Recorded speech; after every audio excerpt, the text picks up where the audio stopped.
खरे, दत्तात्रय धावपटे, अमोल बिसे, अरबाज शेख, तेजसिंग पाटील, महारुद्र पाटील, छायाती, अनिकेत निंबाळकर, आबासाहेब निंबाळकर, साक्षीताई पलांगे, सोमनाथ भोंगे, शिवाजी बापू खटकाळे, भीमराव अण्णा भोसले, व्यासपीठावरील सर्वच मान्यवर उपस्थित बंधू आणि भगिनी, खरं तर आज चौथ्यांदा या व्यासपीठावरनं मला पुन्हा एकदा या भागाची लोकप्रतिनिधी व्हायची संधी द्या ही विनम्र विनंती करायला मी आलेले आहे। तमाम इंदापूरकरांचे मी मनपूर्वक आभार मानते की 3 वेळा मोठ्या संख्येने आपण मतदान करून मला दिल्लीला जायची संधी दिली, त्याबद्दल तुमचे मनपूर्वक आभार मानते आणि ऋण मी आयुष्यभर विसरणार नाही हेही सांगते। इंदापूरकरांनी माझ्या विरोधातला उमेदवार कुठलाही असला तरी भरभरून माझ्यावर प्रेमही केलं, भरभरून मतदानही केलं आणि बारामती लोकसभा मतदारसंघातले 9 तालुके याच्यात सगळ्यात जास्त गंमत जम्मत आणि आनंदात कुठला दौरा होतो तो इंदापूरमध्ये होतो। इंदापूरमध्ये सगळे कार्यकर्ते सहकारी अनेक वर्ष आदरणीय पवार साहेबांवर प्रचंड प्रेम करणारे आणि त्याच्यामुळे जेव्हा महारुद्र पाटलांनी सकाळी मला सांगितलं की असे फोन वगैरे येत आहेत, म्हटलं तुम्ही कशाला चिंता करताय, फोनला इंदापूरकर घाबरणार नाहीत। मला वाईट त्या करणाऱ्याचं वाटतं की त्या बिचाऱ्या करणाऱ्या जो फोन केलाय त्याला इंदापूरकरांनी काय उत्तर दिलं असेल त्याची काळजी मला जास्त वाटली, कारण का हा स्वाभिमानी आणि आदरणीय पवार साहेबांवर प्रचंड प्रेम करणारा हा तालुका आहे। बोरीचे लोक आलेत का नाही मला माहिती नाही, आलेत का? बोरीवाले आहेत सगळे आले। बोरीचा आणि एक वेगळं नातं आहे, सणसरचं आमचं एक वेगळं नातं आहे। प्रत्येक कोपऱ्यामध्ये गावामध्ये काही ना काहीतरी ऋणानं बंध आहेत। म्हणजे तुम्हाला आठवत असेल की बोरीमध्ये जेव्हा अवकाळी पाऊस झाला होता तेव्हा सकाळी 6 वाजता आदरणीय पवार साहेब तिथे पोहोचले होते, हे तुम्हाला सगळ्यांना आठवत असेल। आणि त्याच्यानंतर कोण पोहोचलं तर श्रीनिवास बापू पोहोचले, कारण का बोरीमध्ये सगळ्यात जास्त सगळं त्या भागात शिकल्यामुळे बापूंचे प्रचंड प्रेमाचे मित्र परिवार सगळा इंदापूरमध्ये आहे। आज इथे शर्मिला वहिनी आल्यात, त्याही खाली बसल्या आहेत। इंदापूरकरांनी जेवढं प्रेम मला दिलं तेवढंच प्रेम बापूंना आणि शर्मिला वहिनींना आणि राजूदांना नाही नंदा वहिनींना दिलं, हेही मी मान्य करते। प्रचंड कुटुंबाचं प्रेम आहे आणि हे काय वैयक्तिक आमचं पवार कुटुंब म्हणून नाही, प्रत्येकाची एक नाती आहे प्रत्येकाबरोबर। या भागाचा अनेक वर्ष आम्ही एकत्र विकास केला, काही राजकीय बदल ह्याच्यात झाले, पण आम्ही कधीही कुठल्याही इलेक्शनमध्ये आमचे वैयक्तिक नाती त्याच्यात कधी कटुता आणली नाही। कधी मी आत्ताच संजय भाऊंना सांगत होते की म्हणलं या इलेक्शनमध्ये काय झालंय कळेन असं झालंय।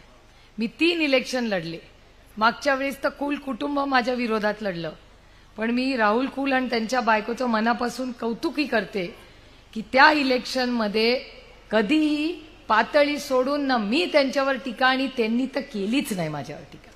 इतकं सुसंस्कृत इलेक्शन झालं मागच्या वेळेस, 3 वेळा लढले 3ही कॅन्डिडेट्स, पण ह्यावेळेस काय गडबड झाली हे कळत नाही।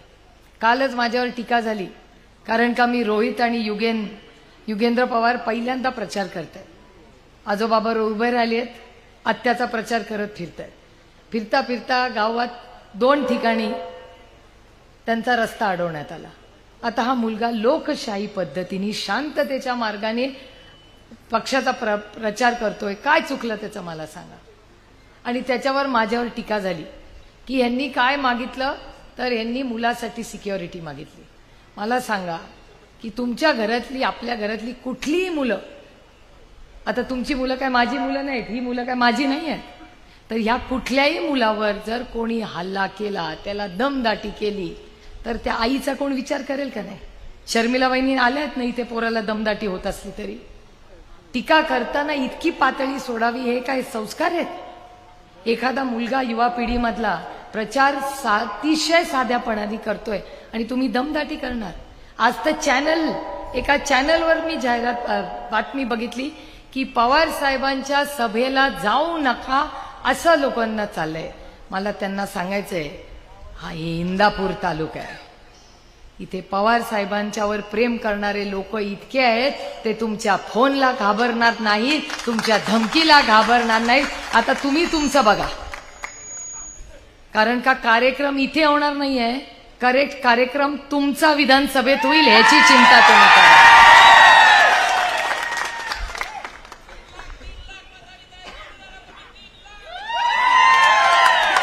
आता ते मतदान ते तू करून घ्यायचं आणि चांगल्या पद्धतीने, त्यांच्यासारखं नाही. आता तुम्ही बघा, आता कुठल्या मशीनीचं मिठू सांग बाबा. Washing machine. आता वॉशिंग मशीनचा कार्यक्रम मी नाही करणार आहे, ते राऊत साहेब आहेत. त्याच्यामुळे मी काय फार आज माझं भाषण ऐकायला कोण नाही आलं. आज सगळे राऊत साहेब, पवार साहेब आणि थोरात साहेबांचं भाषण ऐकायला. कुठल्या? अच्छा, ईव्हीएम मशीन. मला वाटलं आजकाल वॉशिंग मशीन, खडी मशीन, ईव्हीएमचं मशीन, काय काय करू बाई या मशीनचं, असा प्रॉब्लेम झालाय. पण आज तुम्ही बघताय, कुठे गेला आपला तो, इथे बसलाय बघा हा राहुल. राहुल का इथे आलाय, त्याच्या बघा गळ्यात कांदा आणि दूध आहे. तो का लढतोय? हा आपल्यापैकीच राहुल एका शेतकऱ्याच्या कष्ट करण्याचा सुपुत्र आहे. त्याला भाषण करायची इच्छा होती. काय? त्याला कांद्याला भाव मिळत नाही, त्याच्या दुधाला भाव मिळत नाही, म्हणून हा मुलगा आज संपूर्ण महाराष्ट्रात रान पेटवत आहे.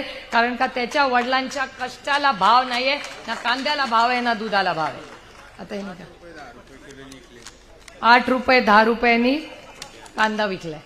आणि खर्च किती आला? किती? एकरी लाख रुपये खर्च, हातात पडले 40,000 रुपये. म्हणजे 60,000 रुपयाचा घाटा झाला, तोटा झाला एका एकराला. आणि दुधाचं 24 रुपये 25 रुपये लिटर.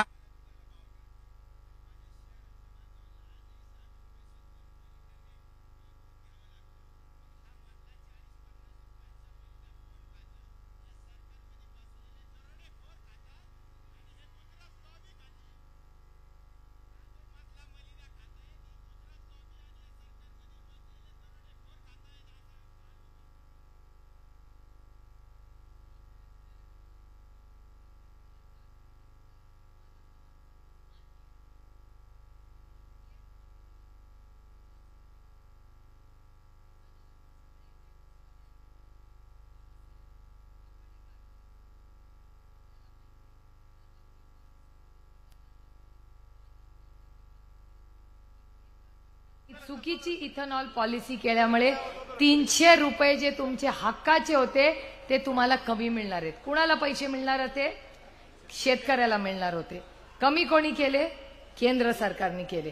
त्याच्यामुळे तुम्हाला निर्णय घ्यायचा आहे की तुम्हाला या सरकार बदलायचं आहे का नाही. मला माहिती आहे इंदापूरकर काय करणार आहे.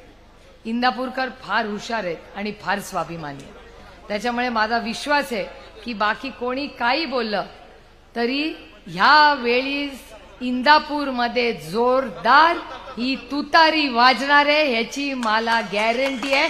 लोकसभेला पण आणि विधानसभेला पण. आणि ही एक नांदी आहे.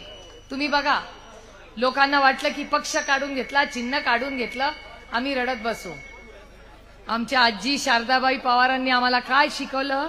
रडत बसायचं नाही, लढत बसायचं. आणि ही लढाई या भ्रष्टाचाराच्या आणि अन्यायाच्या विरोधात आहे. त्यामुळे लोक काय काय बोलतायत, माझ्याकडे पण येतात जे तुमच्याकडे येतं ते. मला त्यांना फक्त एवढंच प्रेमाने सांगायचंय की घटस्फोट घेऊन 6 महिने झालेत. त्याच्यामुळे माझ्यावर टीका करताना विचार करून टीका करा. कारण का एकाच ताटात जेवत होतो आणि मलिद्यात मी नाही. त्या मलिद्यात वाटेकरी मी नाहीये. त्याच्यामुळे मी माझ्यावर आरोप करणाऱ्यांना चेतावणी देते, विनंती करते की कुणालाही माझ्यावर जो आरोप करायचा आहे, मी इंदापूरच्या चौकात येते. तुम्ही या तुमच्या सोयीनी तुम्ही म्हणाल त्या विषयावर चर्चा करू, तुम्ही म्हणाल त्याच्यावर करू. पण विकास झाला का? हो झाला. तो कोणी केला? तर तो महाविकास आघाडीने केला. मंत्रिपद कोणी दिलं? ते काँग्रेस आणि महाविकास आघाडीने केलं. आभार कुणाचे मानायचे? उद्धव ठाकरे, शरद पवार आणि काँग्रेस पक्षाचे आभार माना, कारण का जो जो विकास हा इंदापूरमध्ये झालाय तो काँग्रेसच्या विचारांनीच केलेला आहे. हे सत्य कोणी बदलू शकणार नाही. मला सांगा, वीज कोणी आणली इंदापूरमध्ये? काँग्रेसच्या विचारांनी आणली. शाळा कोणी आणल्या? काँग्रेस विचारांनी आणल्या. कॉलेज कोणी आणली? काँग्रेसनी आणली. बँक कोणी काढली ज्याच्यावर सगळे आहेत? काँग्रेसनी काढली. अहो, हे मोठं ऑफिस आहे ना, ते पण काँग्रेसचंच ऑफिस आहे की नाही? कारखाने कोणी काढले? काँग्रेसनीच काढले. रस्ते कोणाच्या काळात झाले? काँग्रेसच्या काळात झाले. आणि मोठे सगळे रस्त्याची कामं झाली ना, ती पण काँग्रेस राष्ट्रवादीच्याच काळात झाली, जेव्हा आपल्या इंदापूरकडे लाल दिवा होता. हे लाल दिव्यात इंदापूरचा लाल दिवा कोणी काढून घेतला? भारतीय जनता पक्षाने काढून दिला. आपलं राज्य होतं तेव्हा होता की नाही लाल दिवा? काढून कोणी घेतला? आजच्या सरकारने. करायचं असतं तर आम्हाला द्यायचं एक लाल दिवा इंदापूरकरांना. राजकारण, महागाई, बेरोजगारी, भ्रष्टाचार ह्याच्यावर आता बोलतीलच राऊत साहेब, त्याच्यामुळे मी फार वेळ घेणार नाही. आपल्या बाकीच्या सभा चाललेल्याच असतात. पण आज मुंबईवरून आवर्जून या सभेसाठी आज राऊत साहेब आणि बाळासाहेब आले. त्या दोघांचेही मी मनपूर्वक आभार मानते आणि त्यांना शब्द देते की आम्ही त्या दिवशी भोरला बोलले होते की आता आम्हाला विचारतात पत्रकार, तुम्ही किती सीट लढणार? आम्ही 48 सीट महाराष्ट्रात लढणार आणि सगळ्या जिंकून आणण्यासाठी आम्ही प्रयत्न करणार. आज एवढ्या मोठ्या संख्येने आज महारुद्र पाटील, तेजसिंग आणि सगळ्या टीमनी ही एवढी मोठी, मला पत्रकार एक दिल्लीवरनं पत्रकार आली होती, आहे का नाही ती इथे फिरते, तिने मला